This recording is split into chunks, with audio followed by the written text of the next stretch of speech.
মানুষকে চাই আমি ভালোভাবে ইসলামের উপরে টিকে থাকবো, আমার আকাইদ, আমার আমল, আমার আকীদা সব ঠিক থাকবে। তো সেই মানুষটা সর্বপ্রথম করণীয় কি কাজ? সেই মানুষটা সর্বপ্রথম কাজ তাকে করতে কি হবে? সেই মানুষটাকে সর্বপ্রথম আগে তওবা করতে হবে। আল্লাহ, আমি যা কিছু করেছি, ভুল করেছি, তুমি আমাকে মাফ করো। তার প্রথম কাজ তাকে তওবা করা হবে।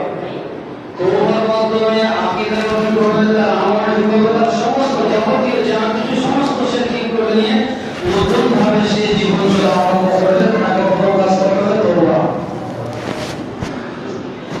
কেউ যদি সঠিক অন্তরে তওবা করে, তাহলে তওবা করার পর সে এরকম হয়ে যায় যেরকম মায়ের প্রতি একটা বাচ্চা যেরকম জন্মগ্রহণ করে, তার যেরকম পাপ থাকে না, গুনাহ থাকে না, সেই ব্যক্তিটাও এরকম হয়ে যায়।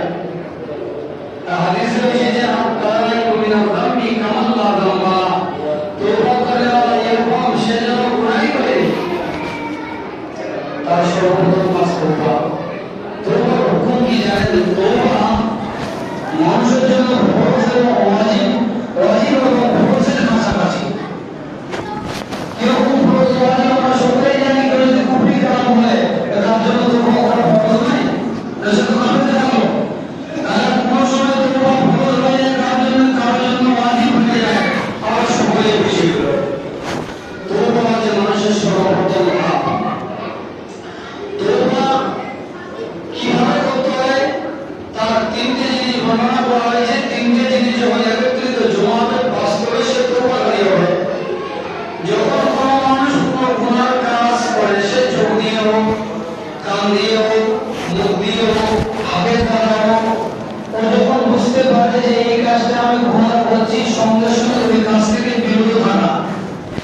যদি চোখ হলে চোখটাকে সরিয়ে দেওয়া, কান হলে কানটাকে সরিয়ে দেওয়া, মুখটা হলে মুখটাকে বন্ধ রাখা, এর নাম সেই কাজটা তাকে তাকিয়ে থাকা। দুই নম্বর কাজ তাকে স্মরণ করা, আল্লাহর সাথে যে আল্লাহ, আমি যখন একটা গুনাহ কাজ করলাম, তোমার সামনে আমি কিভাবে মুখ দেখাবো?